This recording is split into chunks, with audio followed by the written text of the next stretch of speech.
What's up guys, welcome back to another monster video. So in today's video, I'm back with another monster week. I'm gonna go ahead and let you guys know what you guys should spend your gems on, because there are tons of monsters in the monster shop right now, and they are pretty cheap right now because they're around like 200 to 300 gems, and I'm gonna let you guys know which ones are actually worth spending gems on. So I hope you guys are excited. If you are, make sure you drop a like, subscribe. Anyways, it's gonna get started.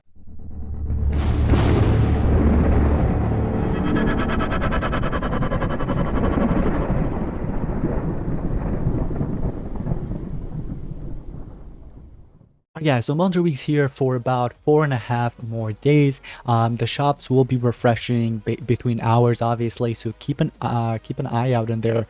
But here we have Alpine monsters, and from Alpine all the way down to like original mythics. And I'm gonna go ahead and let you guys know, from Alpine era all the way down to the legendary or mythic era, not legendary, but because nobody really cares about legendaries except maybe like Galante or Galante Junior or Violet for like breeding combos.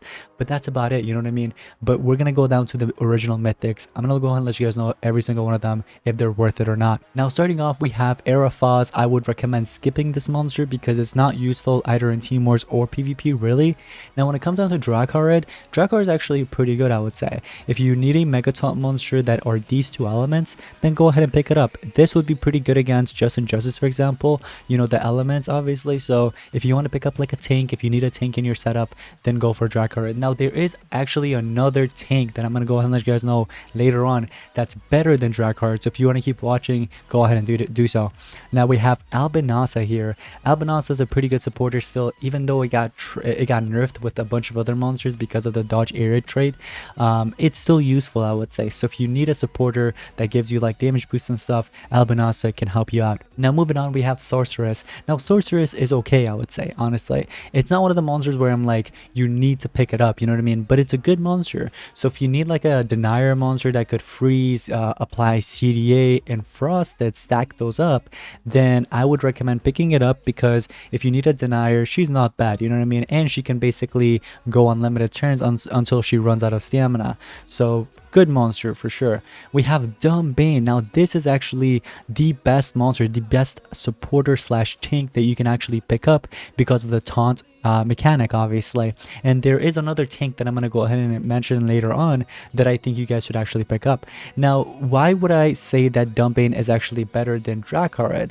Because although this is a taunt versus mega taunt, this one actually has the taunt trait, which is pretty cool, and then this one has mega taunt, but it needs to get a turn in for the status caster to kick in. Now the thing with Dracarid is that you get mega taunt only, so there is no taunt here. That's why I would recommend picking up Dumb Bane over this one. Now the cool thing about Dumb Bane is that not only do you have taunt, but later on, once this monster gets in a turn, you have that damage section as well, which actually helps. And then the relic slots are phenomenal. Now moving on, we have Gobsirker, which I wouldn't really recommend picking up, so we can skip that. Gloverd is another monster I would recommend skipping as well. Now the reason why I say to skip this monster is because of the taunt status caster. So the monster needs to get a turn in for the taunt to kick in, because you don't really get it at the beginning of the battle anymore. Now moving on, we do have George, and this is another attacker that I would say skip because there's better attackers obviously in the game.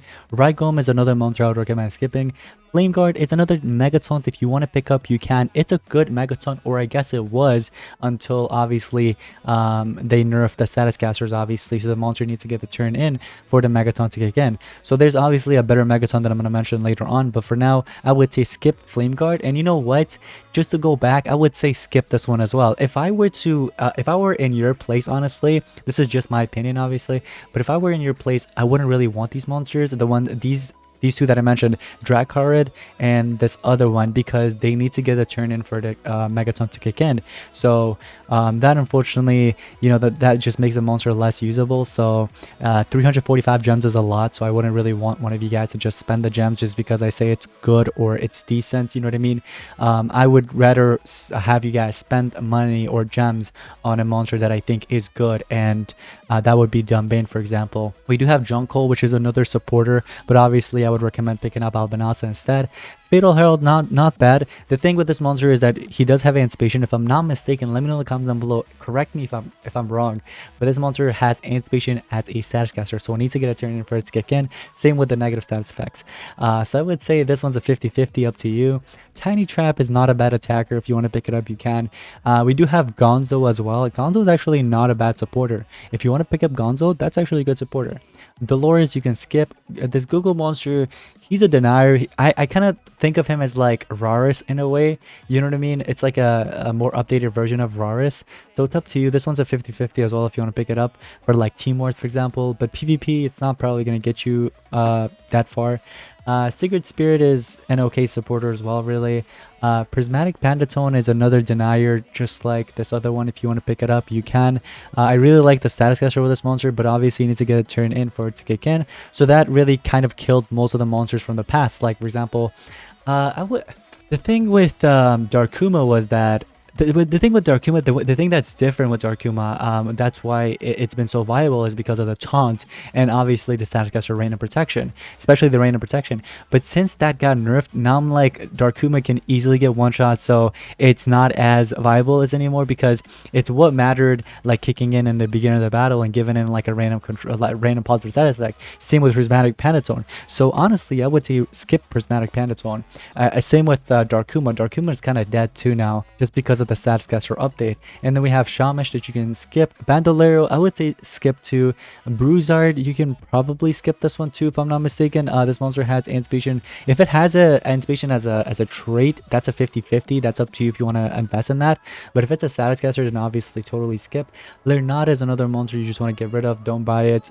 Conrad, Kalida, these monsters, just skip every single one of them that you see here. Let me see if anything really just like points out to me that I'm like, you can probably pick up. Grammy's another supporter that you're like, if you want to pick it up, that's up to you. But honestly, like I said, Albinat's a better supporter, so I'm just gonna go ahead and move on. Same with Magod. Magod had that random positive status effect that it kick ins, right? So obviously that kind of made the monster better, but because of the nerf, I would say skip. We have Carborg, no. Rusty Redtail, that's up to you, honestly, but there's better attackers like Just and Justice and a bunch of other ones, obviously. Jocko, nope. Sky Cold, I would say this one's up to you. The monster was obviously fantastic because it had taunt and mega taunt. Now it only has taunt, but the mega taunt you get in that once you get the turn in, obviously. So this one's up to you, I would say. There is another monster that recently got released, the Bounty Hunt exclusive that I just purchased, by the way. Make sure to check the videos out to see how I actually got it. And there will be like a shorts video that I recorded that I'll post very soon. But Sky Cold obviously can get one shot, or almost one shot, I would say, with that new monster. Actually, it can get one shot. I've tested it. And then we have Historic Easter. This one I would skip. Ion V2 is actually a pretty good monster. I would definitely invest in this one. Reason being is because it's pretty good for Bounty Hunt, Colosseum, and maybe even like PvP as well. But definitely Team Wars too. So, but definitely Bounty Hunt and Colosseum for sure. Skipping these ones, honestly, so you can go ahead and save your gems. Queen Talassa would be good for like Bounty Hunt, but that's about it really. And maybe Colosseum as well. Depends on the restrictions and stuff. You can see what players are using, and if you really need it for that, if you're a competitive player there, then definitely. Now, the thing with Turtle Myrtle, now some of you guys are probably going to be like, well, Turtle Myrtle has taunt as a trade. Why not invest in this one? You can if you want, but obviously the Dumbane monster is a better choice. So this one, it's up to you, but I'd rather pick up obviously Dumbane. And I know Dumbane has like different elements, but that it's really up to you. If you want to pick this one up just because of the elements, go for it. But honestly, I'd probably skip it unless you have like so many gems just laying around, sure. And these other monsters you just want to go ahead and kind of skip, and none of these really kind of like stand out with me. Prolka is like a decent supporter, but obviously there's better monsters. Voltic Redeem's not bad, although his status caster did get nerfed, so but besides that, honestly, the monster is still usable. It's up to you if you want to pick it up or not. But if I were you, it's still good for Team Wars, for example. Cthulhu might be usable just because of his trait, you know, having the ability to block resurrection. That's pretty popular right now in PvP, so if you want to do that, you can. Connector would be a decent monster to pick up for Bounty Hunt. Canine 11, I would skip that one. Unfortunately, not a lot of players use Canine 11 anymore, unless maybe for Team Wars. Lumuna got basically like a huge nerf as well because of the status caster, so now it only has anticipation unless the monster gets a turn in for the status caster to kick in, but for the most part, it's kind of dead as well. Darman is a decent supporter if you want to invest in, but again, if you want to invest in Albanasa instead because of the stat difference as well, go for it. Now, another monster would be I would actually recommend you guys investing in would be the Thunder monster Kari. You know the mythic version Kari that came out in the Golden Legends Pass? You can probably invest in that as well as a supporter. And then I would just recommend skipping these ones. Even Grind Day, I would say Grind Day is dead, honestly. Grind Day is dead. Neville Slayer dead as well, I would say. Krills is also dead. Device 22, this monster was usable just because of the status caster and obviously skills too, but especially the status caster. But unfortunately, the monster needs to go turn in for it to kick in, so therefore I would skip it if I were you. Same with Zarkane, so a lot of monsters really fell off after that status caster change. Even Ambiosonic, not even worth investing in anymore. Propsy, there's better monsters as a taunt to kind of invest in. Koi Boy is also a skip for me. I'd rather invest in Skycold, for example. Gravitron also got nerfed because of the stats caster, so don't invest in that one either. So there's a lot of monsters that I would say skip. Grateful Ted would be a 50-50. This one's up to you because I know he has taunt and a Megaton status caster that you can get later on. So this one I would say is up to you. Now this is a monster you definitely want to invest in now, guys, because King Adam is just dominating right now, and he's been dominating for the past like almost month or two. So because of the stats caster getting nerfed, this monster is one of the only, actually I know there's like 2 or 3 more that has Megataunt as a trait, obviously, so it doesn't even need to get a turn in for it to kick in. You have Megataunt straight away in the beginning of the battle, and so King Adam's being used because of that. So I would say 253 gems is actually worth investing in. Serpentix is dead, don't invest in it. Epicurus is, yeah, no. Naya, this one, honestly, it's a 50-50, up to you. Same with Shadow. But these other ones you want to just skip. Even Forge Labs, I would say skip, honestly, because there's better monsters with like, for example, with better stats. Duke, I would say there's better attackers than Duke, so skip that too. Nerida, I really like Nerida, the fact that she would give status caster to everybody, like torture immunity in the beginning of the battle, but because it got nerfed, unfortunately, I would say skip it as well, because also the stats kind of died down. Same with Mother Talika, I would actually skip that too.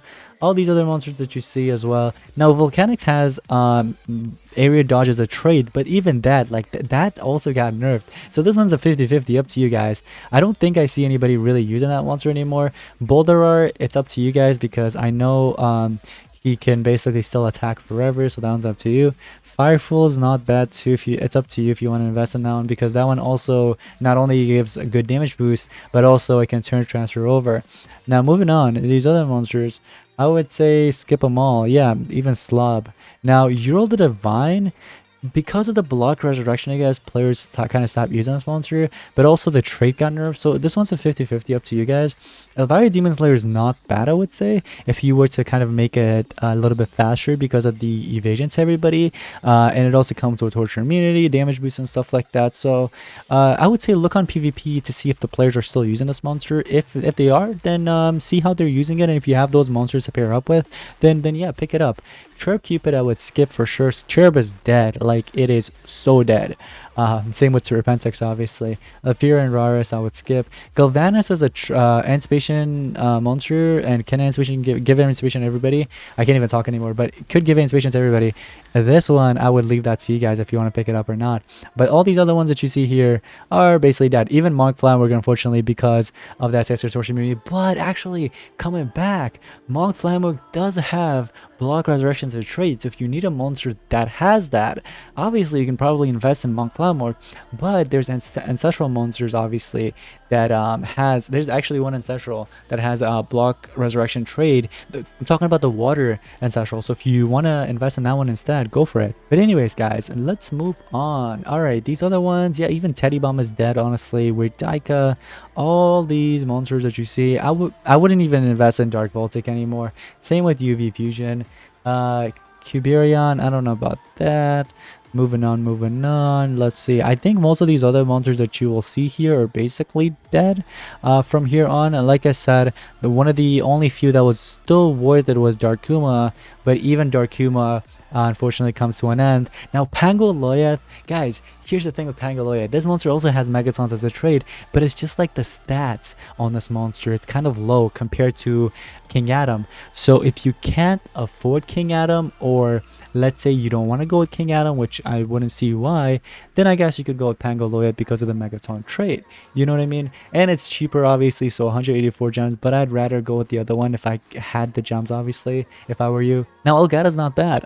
You could probably still invest in Elgata, not just for Team Wars and stuff, but also, like I was going to say PvP or Team Wars, but I would say Bounty Hunt, it's actually not bad because it provides damage boost.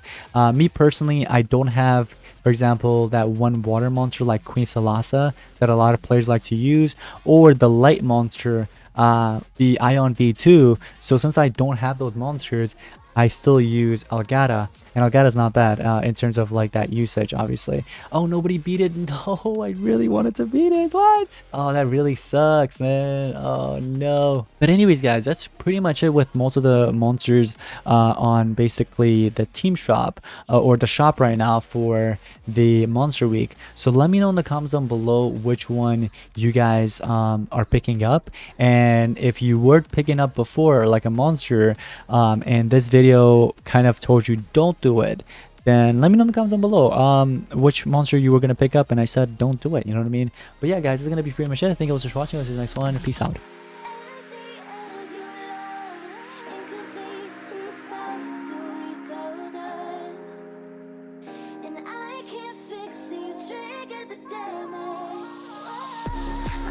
So hard